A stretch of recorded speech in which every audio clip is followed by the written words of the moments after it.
Exo suivant concernant la stéréochimie, exo qui me paraît être d'une banalité affligeante, enfin j'ai presque honte de l'avoir posé. Donc on vous dit que l'hydrolyse du R3-chloro-3-méthyl énantiomériquement pur conduit au 3-méthylheptanol, heptane 3-ol racémique. Donc premièrement il faut écrire. Donc heptane 3, 4, 5, 6, 7.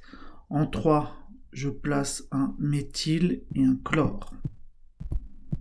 Maintenant, il faut dessiner le bon. Donc, je dessine là, après je verrai bien si c'est le bon ou pas. Donc le carbone asymétrique est évidemment ici.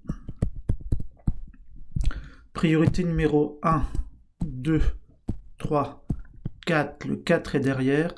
1, 2, 3, évidemment pas de chance.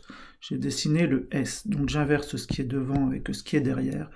Et comme ça, je suis sûr d'avoir le bon.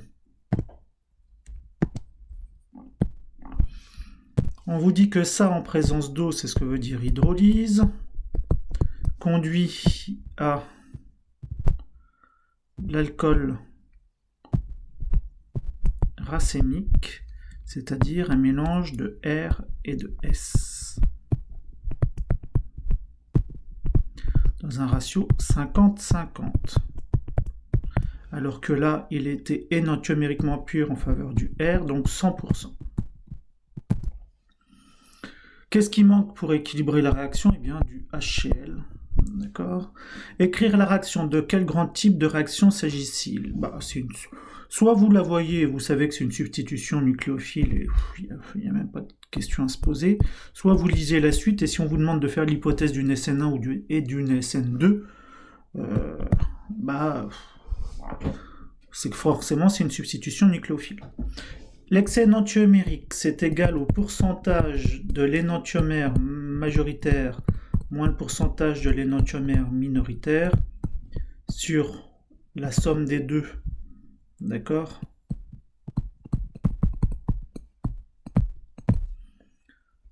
fois 100.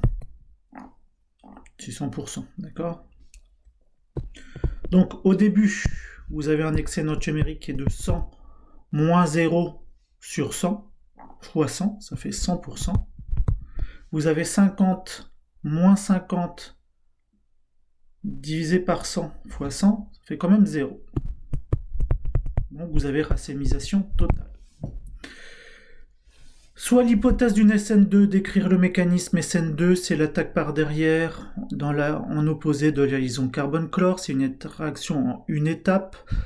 Vous reprenez le cours, je ne vais pas refaire le cours, ça c'est une question typique de cours. La vitesse dépendra de la concentration des deux, l'énergie d'activation de la réaction va dépendre de est-ce que le carbone est le plus électrophile possible, est-ce que le nucléophile est le plus nucléophile possible, et est-ce que le carbone est le moins substitué. Dans la SN1, et ceci conduit à une inversion de configuration, donc si vous partez du R, vous devrez avoir l'alcool S.